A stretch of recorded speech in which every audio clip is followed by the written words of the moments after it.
ഓ ഇന്നത്തെ വാത്സല്യം സീരിയലിന്റെ എപ്പിസോഡാണ്. ഇന്നത്തെ വാത്സല്യം സീരിയലിന്റെ എപ്പിസോഡിൽ കിണറ്റിൽ ചാടാൻ ഓടുന്ന മൈഥിലിയും കൂടെ ചാടാൻ പിന്നാലെ ഓടുന്ന കാർത്തികും. മാത്രമല്ല നമ്മുടെ മീനാക്ഷി കുട്ടിക്ക് ഒരു ബോംബ് പൊട്ടിച്ചിരിക്കുകയാണ് മൈഥിലി. ഞാൻ വൈശാഖിനെ സ്നേഹിച്ചതും സ്വന്തം ഇഷ്ടപ്രകാരമല്ല, ഞാൻ വൈശാഖിനെ സ്നേഹിച്ചതും ഞാൻ വൈശാഖിന്റെ കൂടെ ഇറങ്ങിപ്പോവാനും കാരണക്കാരി മീനാക്ഷിയാണെന്ന് പറഞ്ഞിരിക്കുവാണ്. ഇത് കേട്ട് എല്ലാവരും ഞെട്ടിത്തെറിച്ച് നിൽക്കുന്നതാണ് ഇന്നത്തെ എപ്പിസോഡ്. മീനാക്ഷിയുടെ തലയിൽ മീനാക്ഷി തന്നെ മണ്ണ് വാരിയിട്ടു. അപ്പൊ നമുക്ക് നോക്കാം എന്താണെന്ന്. അപ്പൊ ആദ്യം തന്നെ കാണിക്കുന്നത് മൈഥിലി ഒരു സാരിയൊക്കെ ഉടുത്തുകൊണ്ട് കാർത്തിക് എടുത്തു കൊടുത്ത സാരിയിലൊക്കെ ഇങ്ങനെ തൊട്ട് തലോടിക്കൊണ്ട്, എന്റെ കാർത്തിക് എടുത്തു തന്ന സമ്മാനമാണ്, എന്റെ കാർത്തിക് എനിക്ക് വീണ്ടും സമ്മാനം തരാൻ തുടങ്ങി, അവൻ എന്നോട് എന്തുമാത്രം ഇഷ്ടമാണെന്നൊക്കെ ചിന്തിച്ചുകൊണ്ട് നിൽക്കുന്ന സമയത്താണ് നമ്മുടെ മീനാക്ഷി കുട്ടി അങ്ങോട്ട് കയറി വരുന്നത്. കയ്യിൽ ഒരു കെട്ട് കവർ ഉണ്ടായിരുന്നു. വന്ന പാടി ആ കവർ എന്താണ് കട്ടിലോട്ട് എറിഞ്ഞിട്ട് പറയുന്നുണ്ട്, ഡി നീ ഓടിപ്പോയപ്പോ എടുക്കാൻ മറന്നുപോയ സാരികളാന്ന് പറയുന്നു. അപ്പൊ ഇവള് വീണ്ടും ചിന്തിക്കുവാണ്, കാർത്തിക് ഇതെല്ലാം സൂക്ഷിച്ചു വെച്ചിരിക്കുമായിരുന്നല്ലോ, ഞാൻ എന്നായാലും തിരിച്ചു വരുമെന്ന് അവൻ അറിയാമായിരുന്നു. അവൻ സ്നേഹമുള്ളവൻ, അവന്റെ മനസ്സിൽ ഞാൻ മാത്രമേ ഉള്ളൂ, അതുകൊണ്ടല്ലേ അവൻ ഇതെല്ലാം എടുത്ത് സൂക്ഷിച്ചു വെച്ചിരുന്നെന്ന് ഞാൻ ചിന്തിച്ചുകൊണ്ട് നിൽക്കുമ്പോ നമ്മുടെ മീനാക്ഷി പറയും, എടി എന്തോടെ ആലോചിക്കുന്നു ചോദിക്കും. അപ്പോഴത്തേനും ഇവിടെ വീണ്ടും തിരിഞ്ഞു നോക്കുമ്പോ, എടി ഇതൊന്നും നശിപ്പിക്കാതെ സൂക്ഷിച്ചത് ഞാനാ, നിനക്ക് തരാനൊന്നുമല്ല, വല്ല പിച്ചക്കാരോ നാടോടികളോ വന്ന് അവർക്ക് കൊടുക്കാൻ വെച്ചതാണ് ഈ സാരി എന്ന് പറയും. അപ്പോഴത്തേനും ഇവിടെ മുഖം അങ്ങ് വല്ലാണ്ടാവും. അപ്പോഴത്തേനും നമ്മുടെ മീനാക്ഷി പറയും, എടി നീ അന്ന് ഇറങ്ങിപ്പാൻ പോയപ്പോ അപ്പൊ അതാണ് കാണിക്കുന്നത്, നീ പോയതിന്റെ അന്ന് എന്താണ് കാർത്തിക് ഈ സാരി എല്ലാം കൊണ്ട് കത്തിക്കാൻ പുറത്തോട്ട് കൊണ്ടുപോകുമ്പോ നമ്മുടെ മീനാക്ഷി പറയും, വേണ്ട കാർത്തിക്, വേണ്ട SCP, ഇത് കത്തിക്കണ്ട, നമുക്ക് വല്ല പിന്നെ അനാഥാലയത്തിൽ വല്ലതും കൊടുക്കാന്ന് പറയുമ്പം, വേണ്ട വേണ്ട, ഇത് അവിടെ കൊടുത്ത അവിടെ ഉള്ളവർ കൂടെ പാവമാണ്, കൊടുക്കണ്ടെന്ന് കാർത്തിക് പറഞ്ഞതും, പിന്നെ എന്താണ് വേണ്ട SCP, നമുക്ക് എന്നാ ഇവിടെ ഇരിക്കട്ടെ, ഇത് വില കൂടിയതല്ലേ ഇതൊക്കെ, നമുക്ക് വല്ല നാടോടികളോ പിച്ചക്കാരോ വല്ലതും വന്ന പിച്ചക്കാർക്ക് കൊടുക്കാമെന്ന് പറഞ്ഞ് എടുത്ത് വെച്ചതാടി എന്നുള്ള സംഭവം കൂടെ അങ്ങോട്ട് പറയപ്പത്തിന് അവളെ മുഖം അങ്ങ് വല്ലാണ്ടാവും എന്ന് പറഞ്ഞാൽ അങ്ങ് വാടി ഇതാവും. എന്നിട്ട് പറയും, ഓഹ് നീ ഇപ്പൊ നാട് മുഴുവൻ ഓടി നടന്നിട്ട് തിരിച്ചു വന്ന ഒരു പിച്ചക്കാരിയല്ലേ, ഇത് നിനക്കിരിക്കട്ടെ എന്ന് പറഞ്ഞിട്ട് ഒരൊറ്റ പോക്കാങ്ങ് മീനാക്ഷി പോന്ന്. അപ്പത്തിന് ഇവളിങ്ങനെ തിരിഞ്ഞു നിന്നിട്ട് നോക്കുക, ഇവളെന്നെ പിച്ചക്കാരി എന്ന് വിളിച്ചില്ലയോ, ഇവളെന്നെ പിച്ചക്കാരി എന്ന് വിളിച്ച് ഇവളെ ഞാൻ കാണിച്ചു കൊടുക്കാം എന്ന് ചിന്തിച്ചുകൊണ്ട് നിൽക്കുവാണ് ചെയ്യുന്നത്. പിന്നെ കാണിക്കുന്ന നമ്മുടെ ജയറാമിനെയും നന്ദിനിയെയാണ് കാണിക്കുന്നത്. ജയറാമിന് ഭക്ഷണവും കൊണ്ട് പോയിരിക്കുവാണ് നന്ദിനി. അപ്പം പറയുന്നുണ്ട്, ചേട്ടാ വാ ആഹാരം കഴിക്കാന്ന് പറയുന്നുണ്ട്. എനിക്ക് വേണ്ട, പിന്നെ എനിക്ക് വേണ്ടെന്ന് പറയാം, ആഹാരം എനിക്ക് വേണ്ട, പിന്നെ ദേവി എനിക്ക് കഴിക്കാൻ തോന്നില്ല. അതെന്താ എന്ന് നോക്കും പറയും, എനിക്ക് വേണ്ട, എൻ്റെ മോളുടെ ജീവിതം അവൻ എന്താണ് കാണിക്കുന്നത് ദേവി, അവൻ എന്തൊക്കെയാണ് കാണിച്ചു കൂട്ടുന്നത്. ജേട്ടാ ജേട്ടാ നീ എന്താ പറയുന്നത്, നീ വളർത്തിയ മോനായിരിക്കും, പക്ഷെ അവൾ നമ്മുടെ എന്താണ് മകളാണ്, അവൻ ഇങ്ങനെയാണോ കാണിക്കുന്നത്, പിന്നെ ഓടിപ്പോയ സ്ത്രീയെ വീണ്ടും മീനാക്ഷി കല്യാണം കഴിച്ചിട്ട് വീണ്ടും അവളെ കൊണ്ടുവന്ന് അവിടെ താമസിപ്പിക്കുമോ. അത് ജയേട്ട അവളോട് ഉള്ളത് വെറും കാരുണ്യം മാത്രമാണ്, വെറും കാരുണ്യം മാത്രമാണ് അവനുള്ളത്, അല്ലാതെ സ്നേഹം കൊണ്ടൊന്നും. ഇതൊക്കെ ഇങ്ങനെ പറയുന്നത് അവൻ ചെയ്യുന്ന തെറ്റുകൾ മറയ്ക്കാൻ വേണ്ടിയിട്ടാണ് അവൻ അവിടെ കൊണ്ടുവന്ന് താമസിച്ചിരിക്കുന്നത്, അല്ലെങ്കിൽ ആരെങ്കിലും കൊണ്ടുവന്ന് താമസിക്കുമോ. ദേവി ഇവൻ എന്താണ് ഉദ്ദേശിക്കുന്നത്, ഇവൻ കരുതി കൂട്ടി എൻ്റെ മകളുടെ ജീവിതം തുലയ്ക്കുവാണോ ചെയ്യുന്നത്, അതോ അവൾക്ക് ചോദിക്കാനും പറയാനും ആരും ഇല്ലെന്നാണോ അവന്റെ വിചാരം എന്നൊക്കെ ചോദിക്കുന്നുണ്ട്. അതോ ഇനി അവളെ എന്താണ് അത്രമാത്രം കണ്ണീര് പിന്നെ കുടിപ്പിക്കണമെന്നോ മനസ്സിൽ വിചാരിക്കുന്നുണ്ടോ. എനിക്കറിയത്തില്ല ജേട്ടൻ, ഒന്നും വിഷമിക്കണ്ട, എല്ലാം ശരിയാവും. ഞാൻ അവനെ പിടിച്ച് 2 അടി കൊടുക്കാൻ പോവാണ് ദേവി, എന്ത് വന്നാലും ഞാൻ അവനെ പിടിച്ച് 2 അടി എന്തായി കൊടുക്കും. എൻ്റെ മകളോടാണ് അവൻ ഈ കാണിക്കുന്നതല്ല, അപ്പൊ എനിക്ക് ചോദിക്കാനുള്ള അവകാശമുണ്ട്. വേണ്ട ജയേട്ടായി, അങ്ങനെ കാണിച്ചു കഴിഞ്ഞാൽ അവന് കാർത്തികിന് ദേഷ്യം എന്താണ് വൈരാഗ്യം കൂടത്തേ ഉള്ളൂ. അപ്പൊ ഇത് വീണ്ടും കൂടി വരും. ഇതെല്ലാം നമ്മുടെ മീനാക്ഷി നോക്കിക്കോളൂ. അവളെ കുറിച്ച് ജയേട്ടൻ എന്താ കരുതിയത്, അവൾ നല്ല ബോൾഡായ കുട്ടിയാണ്, അവൾക്ക് ഇതെല്ലാം SCP ഒരു കാര്യം അവളെടുത്ത് ശരിയാവത്തില്ല, ഒരു തന്ത്രങ്ങളും അവൾക്ക് നടക്കത്തില്ല, അവൾ ഇതെല്ലാം വേണ്ട പോലെ കൈകാര്യം ചെയ്തോളും. ജയേട്ടൻ തൽക്കാലം വിഷമിക്കേണ്ട, ആഹാരമൊക്കെ കഴിച്ചിട്ട് സന്തോഷമായിട്ട് ഇരിക്കാൻ നോക്കെന്ന് പറഞ്ഞ് അങ്ങ് പോവുകയാണ് ചെയ്യുന്നത്. പിന്നെ കാണിക്കും നമ്മുടെ SCP എന്താണ് അവിടെ ഇറങ്ങി, രാത്രി സമയമാണ്, വന്നിട്ട് ചോദിക്കുന്നുണ്ട്, ആ ഡൈനിങ് ടേബിളിന്റെ മുന്നിൽ വന്നിട്ട്, ഇവിടെ ആരെയും കാണുന്നില്ലല്ലോ, ഇവിടെ ആരും ഇല്ലേ, അപ്പൊ ആരെയും ഇവിടെ കാണുന്നില്ല, എല്ലാരും എവിടെ പോയി, ഇവളെവിടെ പോയി, മീനാക്ഷി മീനാക്ഷി മീനാക്ഷി മീനാക്ഷി മീനാക്ഷി എന്ന് വിളിക്കുവാണ്. അപ്പോഴത്തേനും എന്താണ് മീനാക്ഷി വന്ന് എന്താ ACP കിടന്ന് അലർന്നേന്ന് ചോദിക്കും. അത് ഇവിടെ ആരെയും കാണുന്നില്ല. ഇപ്പോഴും ഇവിടെ എല്ലാവർക്കും എന്നോട് ദേഷ്യമാണോ? പിന്നെ എങ്ങനെ ദേഷ്യം വരാതിരിക്കും? ACP കാണിക്കുന്ന മൊത്തം അങ്ങനെയല്ലേ, അതുകൊണ്ടാണ് അവർക്ക് ഇപ്പോഴും എന്താണ് ദേഷ്യമായിരിക്കും പറയും. പറയും എന്തുകൊണ്ട് കഴിക്കാന്ന് ചോദിക്കും. അത് ദോശയുണ്ട്, ഇഡലിയുണ്ട്, ചപ്പാത്തിയുണ്ട്, ചിക്കൻ കറിയുണ്ട്, ചോറുണ്ടെന്ന് പറയും. ഇത് കേട്ടപ്പോഴേ മനസ്സിലായി ബാക്കി ചപ്പാത്തിയും ചിക്കനും ചൂടോടുള്ള ആയിരിക്കും, ബാക്കിയെല്ലാം പഴയതായിരിക്കും. അല്ല ACP, ചോറൊഴിച്ച് ബാക്കിയെല്ലാം ചൂടൻ സാധനങ്ങളാണെന്ന് പറയും. എന്നാലേ എനിക്ക് ചൂടനെയാണ് എപ്പോഴും ഇഷ്ടം, ചപ്പാത്തിയും ചിക്കനും ഇങ്ങനെ കൊണ്ടുവരാൻ പറയും. അപ്പോഴത്തേന് അവൾ എന്താണ് ആഹാരം എടുക്കാൻ വേണ്ടിയിട്ട് പോകും. ആഹാരം എടുക്കാൻ പോകുമ്പോഴത്തേന് ഇവൻ പറയും മൈഥിലിക്ക് കൂടെ ആഹാരം കൊടുത്തേക്കണേ, പാവമല്ലേ, അവള് പട്ടിണി കിടക്കുക ഉണ്ടാന്ന് പറയും. അപ്പൊ അവൾ അവിടെ എന്ത് ചെയ്യുന്നുണ്ട്, ആ കഥവിന്റെ അവിടെ നിന്ന് എല്ലാം കേട്ടോണ്ട് നിൽക്കുക. അപ്പൊ ഇവക്ക് അങ്ങ് ദേഷ്യം വരും. കൊടുക്കും, അത്ര വലിയ കാരുണ്യമൊന്നും എനിക്ക് അവളോട് കാണിക്കേണ്ട ആവശ്യമൊന്നുമില്ല. പിന്നെ ഇവിടെ ആരെയും എന്താവത്തില്ല, പട്ടിണി കിടത്തത്തില്ല, കൊടുക്കും. അവളുടെ അച്ഛനല്ലല്ലോ എന്റെ അച്ഛൻ, തീർച്ചയായിട്ടും ഞാൻ ആഹാരം കൊടുക്കും എന്ന് പറഞ്ഞിട്ട് ഇവളെന്താ ഈ കിച്ചണിലോട്ട് കയറിപ്പോയി ആഹാരം എടുത്തോണ്ട് വന്ന് കൊണ്ടുവച്ചിട്ട് ചപ്പാത്തിയും കറിയും വിളമ്പി കൊടുക്കുക. അപ്പോഴത്തേനും എന്താണ് അവൾ അവിടെ നിന്ന് എല്ലാം നോയിക്കൊണ്ട് നിൽക്കുക, അങ്ങ് ദേഷ്യം പിടിച്ച് നിൽക്കുക. അപ്പോഴെന്താണ് നമ്മുടെ മീനാക്ഷിയുടെ കൈ പിടിച്ച് എന്താണ് കൂടെ ഇരുത്തും. എന്നിട്ട് പറയും മീനാക്ഷി കഴിച്ചോ? ഇല്ല എന്ന് പറയും. എന്നിട്ട് പിച്ചി മീനാക്ഷിയുടെ വായിൽ വെച്ചുകൊടുക്കും. എനിക്ക് വേണ്ട ACP, എനിക്ക് വേണ്ട, കഴിക്കുന്നേ, ഞാനല്ലേ തരുന്നേന്ന് പറഞ്ഞ് വെച്ചു കൊടുക്കുമ്പോഴത്തേന് പിന്നെ ഒരു പാട്ടാണ് ഓടിക്കൊണ്ടിരിക്കുന്നത്. അവർ രണ്ടുപേരും സന്തോഷത്തോടെ മുഖത്തോട് മുഖം ഇങ്ങനെ നോക്കി നിന്നുകൊണ്ട് അവർ രണ്ടുപേരും ഇങ്ങനെ സന്തോഷിക്കുകയാണ്.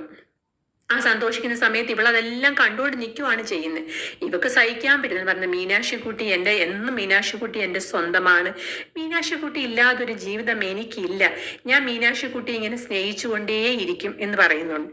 ഇതെല്ലാം കേട്ട് അവളെന്താണ് ഇങ്ങനെ വായും പൊളിച്ച് ദേഷ്യത്തോട് കൂടിയിട്ട് മുഖം എല്ലാം അങ്ങ് വെച്ച് ഇങ്ങനെ നോയിക്കൊണ്ട് നിൽക്കുക. ഈ സമയത്ത് വീണ്ടും പറയുവാണ് മീനാക്ഷി, നീ പറഞ്ഞതിന് ശേഷം ആണെന്ന് തോന്നുന്നു എനിക്ക് ആരോടും ഒരു ദേഷ്യമില്ല, പക്കാ ക്രിമിനലിനെ പോലും ഞാൻ ഒന്നും ചെയ്യില്ല, അതൊക്കെ കൈകാര്യം ചെയ്യാൻ മറ്റുള്ളവരെ ഞാൻ ഏൽപ്പിക്കുമെന്ന് പറയും. അപ്പോഴത്തേക്കും നമ്മുടെ മീനാക്ഷി പറയുന്നുണ്ട് ഇതെല്ലാം കേട്ടിട്ട് എനിക്ക് പേടിയാവുകയാണ് ACP. അതെന്താ എന്റെ മീനാക്ഷി കുട്ടിക്ക് പേടിയാവുന്നേ? എന്റെ ഭർത്താവ് വല്ല ബുദ്ധസന്യാസി വല്ലമായി വല്ല ഹിമാലയത്തിലെങ്ങാണം മറ്റോ പോവുമോ എന്ന് പറയുമ്പോഴത്തേനും ഇങ്ങനെ ചിരിച്ചിട്ട് പറയും അതൊന്നും പോകത്തില്ല, നിന്നെ പ്രേമിച്ച് പ്രേമിച്ച് ഞാൻ ജീവിക്കും, നിന്നെ എനിക്ക് പ്രേമിച്ചുകൊണ്ടേ ഇരിക്കണം എന്ന് പറയുമ്പോഴത്തേനും എന്താണ് അവർ രണ്ടുപേരും ഭയങ്കര സന്തോഷത്തോടെ ഇങ്ങനെ എന്താക്കി വളരെ കാര്യത്തിലൊക്കെ ഇതായിട്ട് ഇങ്ങനെ ഇരിക്കുമ്പോഴാണ് ഇവൾ ഇതൊക്കെ കണ്ടുകൊണ്ട് ഇങ്ങനെ നോക്കി നോക്കി ഇങ്ങനെ നിൽക്കുവാണ്. ഇവനെ ആഹാരം വെച്ച് വായിൽ വെച്ച് കൊടുക്കുന്നുണ്ട്, അവളത് കണ്ട് നോക്കി നിൽക്കുന്നുണ്ട്. പിന്നെ കാണിക്കുന്നത് എന്താണ്, അവൾ കയറി പോകുന്നത് പിന്നെ കാണിക്കുന്നത് പിന്നെ നമ്മുടെ മീനാക്ഷി ആഹാരമായിട്ട് മൈഥിലിക്ക് കൊടുക്കാൻ വേണ്ടി പോവുകയാണ്. അപ്പൊ ആഹാരം കൊടുക്കാൻ വേണ്ടി പോയിട്ട് പറയുന്നുണ്ട്, അവിടെ കൊണ്ടുവച്ചിട്ട് പറയുന്നതാ നിനക്ക് ഭക്ഷണം കൊണ്ടുവച്ചിരിക്കുന്നു. ഇവിടെ ചെമ്പകമംഗലത്ത് ചെമ്പകമംഗലത്തെ കുടുംബക്കാർക്കും പുറത്തുനിന്ന് വരുന്ന ഗസ്റ്റുകൾക്കും ജോലിക്കാർക്കും പിച്ചക്കാർക്കും എല്ലാം ഒരേപോലുള്ള ഭക്ഷണമാണ് വിളമ്പുന്നത്. അപ്പൊ പിന്നെ നീ പിച്ചക്കാരുടെ ഭക്ഷണം തന്നെന്ന് എന്ത് ചെയ്യണ്ട, വിചാരിക്കേണ്ട, നിനക്ക് ഇവിടെ നിന്ന് എന്താണ് വയറ് നിറയെ കഴിക്കാമെന്ന് പറഞ്ഞു. അപ്പോഴത്തേനും ഇവക്കൊന്ന് ദേഷ്യം വരും. ഇവള് ദേഷ്യം വന്നിട്ട് എന്ത് ചെയ്യുന്നറിയാം, ഞാൻ പിച്ചക്കാരി തടവുകാരിയൊന്നും അല്ലെന്ന് പറഞ്ഞ് കട്ടിലിൽ നിന്ന് ചാടി അങ്ങ് എണ്ണിക്കും. അപ്പൊ ഇവള് പറയും അതൊക്കെ പണ്ടായിപ്പോയി, ഇപ്പൊ നിനക്ക് ഇവിടെ യാതൊരുവിധ അവകാശമില്ല, ഇതൊക്കെ ഇവിടുന്ന് പോകുന്നതിന് മുമ്പുള്ള ഇതാണെന്ന് പറയും. അപ്പത്തിന് വേണ്ട മുഖം വല്ല നീ എന്താടി എന്നെ കുറിച്ച് കരുതിയിരിക്കുന്നേ എന്ന് മൈഥിലി ചോദിക്കുവാണ്. അവന്റെ കാർത്തികിന്റെ മനസ്സ് മുഴുവൻ ഇപ്പോഴും ഞാനാ, നിനക്കൊന്നും അറിയത്തില്ല, നിനക്കൊന്നും മനസ്സിലാക്കാൻ അറിയത്തില്ല, അവന്റെ ഹൃദയം മുഴുവൻ ഞാനാണ്, അവൻ എന്നും എന്റെ തന്നെ സ്വന്തമാണ്, അതുകൊണ്ടാണ് അവൻ എന്നെ ഇവിടെ കൂട്ടിക്കൊണ്ട് വന്നതും എനിക്ക് എല്ലാ കാര്യങ്ങളും വാങ്ങിത്തരുന്നതും എന്റെ കാര്യങ്ങളെല്ലാം ശ്രദ്ധിക്കുന്നതെന്ന് പറയും. അപ്പോഴത്തേന് ഇവക്ക് ദേഷ്യം വന്നിട്ടേ നിന്നെ വലിച്ച് ചവിട്ടി ഞാൻ പുറത്തിടും, ഇച്ചിരി ഒരു സഹതാപം തോന്നി നിനക്കൊരു കിടക്കാനൊരു ഇടം തന്നെന്ന് പറഞ്ഞ് നീ തലേ കയറരുത് എന്ന് പറഞ്ഞിട്ട് ഒരൊറ്റ പോക്കാണ് പോകുന്നത്. പോകുമ്പോഴത്തേന് എന്താ താഴെ കാണിക്കുന്നത് പിന്നെ ACP ഫോൺ വിളിച്ചുകൊണ്ട് നിൽക്കുന്നതാണ് കാണിക്കുന്നത്. അപ്പൊ ACP ആരോടെ സംസാരിക്കുവാണ്. ശരി. അപ്പോഴത്തേനും ഇവള് പറയും ACP എന്ന് വിളിക്കുക. അപ്പോഴത്തേനും ACP തിരിഞ്ഞിട്ട് ചോദിക്കും എന്താ മീനാക്ഷി എന്ന് ചോദിക്കുമ്പോ എന്താണ് ഫോൺകാരോട് പറയും നാളെ വിളിക്കുക എന്ന് പറഞ്ഞ് ഫോൺ വെക്കും. എന്താ മീനാക്ഷി പറയുന്നു ചോദിക്കും. അത് എനിക്ക് ഇവളിവിടെ വൈശാഖിനെ കളഞ്ഞിട്ട് ഇവിടെ കയറി വന്നത് എന്തോ ഉദ്ദേശത്തോടു കൂടിയാണ് ACP. അതെന്താ മീനാക്ഷി അങ്ങനെ പറയുന്നത്? അവള് പാവം, അവൾ ആത്മഹത്യ ചെയ്യുമ്പോൾ ഞാൻ കൊണ്ടുവന്നു അല്ല, അവളുടെ മനസ്സിൽ ACP കരുതുന്നണക്കല്ല, എന്തോ ഗൂഢതന്ത്രങ്ങളൊക്കെ ആയിട്ടാണ് അവൻ കളഞ്ഞപ്പം അവൻ എന്ത് ചെയ്ത് വേറെ നിർവാഹം ഇല്ലാത്തതുകൊണ്ട് ഇവിടെ കയറി പറ്റിയിരിക്കുവാണ്. കാര്യം പറ. അവൾ എന്നോട് പറയുവാണ് കാർത്തികിന്റെ മനസ്സ് മുഴുവൻ പിന്നെ അവളാണെന്ന് പറയുവാണ്. കാരണം ACP എന്നെ സ്നേഹിക്കുന്നില്ല, പിന്നെ അവളെയാണ് സ്നേഹിക്കുന്നത്, ലീഗലായിട്ടുള്ള ഭാര്യ അവളാണെന്നും ഒക്കെ പറയുമ്പം അത് അവളുടെ വ്യാമോഹം. അവൾ ചുമ്മാ നിന്നെ ഒന്ന് എന്താണ് ചൊടിപ്പിക്കാൻ വേണ്ടി പറഞ്ഞാണെന്ന് പറയും. അപ്പൊ അവൾ ആരാ എന്നെ ചൊടിപ്പിക്കാൻ വേണ്ടിയിട്ടെന്ന് മീനാക്ഷി ചോദിക്കുന്നുണ്ട്. അവള് വെറുതെ പറഞ്ഞായിരിക്കും. ഒരിക്കലും പറ്റാത്ത ഒരു സ്വപ്നത്തിന്റെ പിന്നാലെയാണ് അവള് പോകുന്നത്. അതുകൊണ്ട് അവള് പറഞ്ഞായിരിക്കും. നീ അങ്ങ് സമാനപ്പെടുക. എന്റെ മനസ്സിൽ എന്റെ മീനാക്ഷിക്കുട്ടി മാത്രമേ എന്നുമുള്ളൂ. എനിക്കെന്നും എന്റെ മീനാക്ഷിക്കുട്ടി മതി, മീനാക്ഷിക്കുട്ടി ഇല്ലാതെ ജീവിതമില്ലെന്ന് പറഞ്ഞ് മീനാക്ഷിനെ നെഞ്ചോട് ചേർത്ത് പിടിക്കുന്ന സമയത്ത് ഇവള് ചാടി അങ്ങോട്ടങ്ങ് വരും. എപ്പോഴത്തേനും ഇവര് തമ്മിൽ എന്താണ് അകന്നങ്ങ് മാറും. എന്നിട്ട് ഇവള് കരയുവയ്യുന്നേ. കാർത്തിക്, ഞാൻ പറഞ്ഞത് മീനാക്ഷി തെറ്റിദ്ധരിച്ചിരിക്കുവാണ്.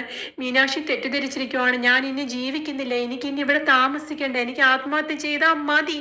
കാരണം ഞാൻ മരിച്ചാലെങ്കിലും വിശ്വസിക്കുമല്ലോ എന്ന് പറഞ്ഞുകൊണ്ട് ഇവള് ചാടി ആ മുറ്റത്തോട്ട് ഒരൊറ്റ ഓട്ടമാണ്. ACPയും പിന്നാലെ ഓടുവാണ് ചെയ്യുന്നത്, മീനാക്ഷിയും പിന്നാലെ ഓടി. ഇവള് നേരെ പോകുന്ന എന്താണ് കിണറ്റി ചാടാൻ വേണ്ടി കിണറ്റിന്റെ വക്ക് വരെ എത്തി ചാടാൻ പോയപ്പോഴത്തേന് ACP ഇവളെ കിണറ്റിന്റെ അവിടുന്ന് കോരി ഇങ്ങനെ പുറത്തോട്ട് എടുക്കുവാണ് ചെയ്യുന്നത്. ഇത് കണ്ടുകൊണ്ടാണ് മുത്തശ്ശിയും സാവിത്രിയും എല്ലാവരും ഓടി വരുന്നുണ്ട്. മുത്തശ്ശി ചോദിക്കുന്നു, നിനക്ക് നാണം ഇല്ലയോടാ? ഇവളെ എന്താണ് തൂക്കിയെടുക്കാൻ വേണ്ടിയിട്ട് നിന്നെ ചതിച്ചിട്ട് പോയവളെ തൂക്കിയെടുക്കാൻ പോയിരിക്കുന്നു എന്ന് പറഞ്ഞു. അപ്പൊ ഇതിന് സാവിത്രി പറഞ്ഞു, നിനക്ക് ചാവണമെങ്കിൽ നീ നിന്റെ വീട്ടിലെ കിണറ്റിൽ പോയി ചാടണം, അല്ലെങ്കിൽ നീ വല്ല കോർപ്പറേഷൻ കിണറ്റിൽ പോയി ചാടണം, അല്ലാതെ എന്റെ വീട്ടിലെ കിണറ്റിലല്ല നീ ചാടേണ്ടത്. അവള് വന്നിരിക്കുന്ന അവൾ എന്താണ് വിചാരിച്ചത്? വൈശാഖിന്റെ കൂടെ മാലതിയുടെ ആങ്ങളയായ ഒരു അലവലാതിയുടെ കൂടെ അവൾ ഇറങ്ങിപ്പോയപ്പോ അവൾ വിചാരിച്ചു, അവനങ്ങ് സ്വർഗത്തിലേക്ക് കൂട്ടിക്കൊണ്ട് പോകാന്ന് വിചാരിച്ച്. പഴങ്ങഞ്ഞിയിൽ എന്താണ് പോയപ്പോഴാണ് അറിയുന്നത്, പഴങ്ങഞ്ഞിയിൽ പച്ചമുളക് ഉടച്ച് തിന്നപ്പോഴാണ് അവൾക്ക് മനസ്സിലായത്, നരകത്തിലേക്കാണല്ലോ കൂട്ടിക്കൊണ്ട് പോയെന്ന് പറഞ്ഞപ്പോ അവള് വീണ്ടും അടവ് മാറ്റി അവനെ കളഞ്ഞിട്ട് ഇവിടെ കയറി വന്നിരിക്കുക. എന്റെ മോന്റെ ജീവിതം ഇവള് നശിപ്പിക്കാൻ തന്നെ ഇറങ്ങി തിരിച്ചിരിക്കുകയാണ്, ഊരുംപെട്ടോളെന്ന് പറയും. അപ്പോഴത്തേന് മുത്തശ്ശി പറയും, മോനെ നിന്റെ ജീവിതം ഇവള് കുളം തോണ്ടാൻ വേണ്ടിയാ വന്നിരിക്കുന്നേ, നീ വിചാരിക്കുന്ന കണക്കല്ല, നീ ഒരു ശുദ്ധനാ, ഇവളെ മനസ്സ് മുഴുവൻ നിന്നോടുള്ള പകയാണെന്ന് പറയും. അപ്പൊ നന്ദിനി പറയും, മോനും മീനാക്ഷിയും കൂടെ ജീവിക്കുന്ന സന്തോഷകരമായ ജീവിതം കണ്ടിട്ടുള്ള ഈഗോയും അസൂയ കൊണ്ടാണ് ഇവൾ ഇങ്ങനെയൊക്കെ കാണിക്കുന്നത്. മോനെ, ഇതെല്ലാം ഈ ആത്മഹത്യ പോലും ഇവളെ നാടകമാണ്, നീ വിശ്വസിക്കുന്നു പറഞ്ഞപ്പോ മതി നിർത്ത് എന്ന് കാർത്തിക് എന്താണ് നമ്മുടെ ദേവമ്മനോട് പറഞ്ഞിരിക്കുവാണ്. ദേവമ്മ അങ്ങനെ ഞെട്ടി നിൽക്കുവാണ്, എന്നോട് ഇവരിങ്ങനെ പറഞ്ഞിരിക്കുന്നു. അപ്പോഴത്തേനും എന്താണ് സാവിത്രിക്ക് ദേഷ്യം വന്നു. സാവിത്രി പറഞ്ഞു, നാണം കെട്ടവനെ, നിന്നെയും കളഞ്ഞിട്ട് പോയി, സ്വന്തം കുഞ്ഞിനെ, ചോര കുഞ്ഞിനെ എവിടോ ഒളിപ്പിച്ച് അവിടെ പെറ്റിട്ട് കളഞ്ഞിട്ട് പോയി. ഇവളൊരു സമയം കിട്ടിയായിരുന്നെങ്കിൽ ആ കുഞ്ഞിന്റെ കഴുത്ത് ഞെരിച്ച് കൊന്നിട്ട് പോയേന്. അപ്പൊ ഇവളങ്ങ് വീണ്ടും കരയും. അപ്പോഴത്തേനും അവന് സങ്കടമായി. അവൻ പറയുവാണ്, മിണ്ടാണ്ടിരിക്കാനല്ലേ പറഞ്ഞത്, അവള് കരയുന്ന കണ്ടില്ലേ, അവൾ നാട് കരഞ്ഞോണ്ടിരിക്കുവല്ലേ എന്ന് പറഞ്ഞിട്ടപ്പോഴത്തേന് ഇവള് പറയുവാണ്, എല്ലാരും പറയുന്നല്ലോ ഓടിപ്പോയി എന്ന് പറയുന്നല്ലോ എല്ലാരും കൂടെ. ഞാൻ ഓടിപ്പോകാനുള്ള കാരണം ഞാനും അവനും തമ്മിൽ സ്നേഹത്തിലായതും ഞങ്ങൾ തമ്മിൽ സ്നേഹം ഉണ്ടാക്കിയതും ഞാൻ ഓടിപ്പോയതിനും എല്ലാം കാരണം ഈ നിൽക്കുന്നവളാണ്, മീനാക്ഷിയാണെന്ന് പറയുവാണ്. ഇത് കേട്ട് ACPയും മുത്തശ്ശനും മുത്തശ്ശിയും സാവിത്രിയും എല്ലാം ഞെട്ടിത്തെറിച്ച് നിൽക്കുവാണ്. നമ്മുടെ മീനാക്ഷി കുട്ടി അങ്ങനെ ഇങ്ങനെ പൊത്തിയിട്ട് അമ്പരം എന്ത് ചെയ്യുവാണ്, എന്തുവാ ഇതെന്നുള്ള രീതിയിൽ നിൽക്കുന്നതാണ് ഇന്നത്തെ എപ്പിസോഡ്. അവളങ്ങ് ഇത് പറഞ്ഞിട്ട് സന്തോഷിക്കുന്നതാണ് ഇന്നത്തെ എപ്പിസോഡ്. അപ്പൊ എല്ലാരും കാണുക, ലൈക്ക് ചെയ്യുക, ഷെയർ ചെയ്യുക, സബ്സ്ക്രൈബ് ചെയ്യുക. Bye bye.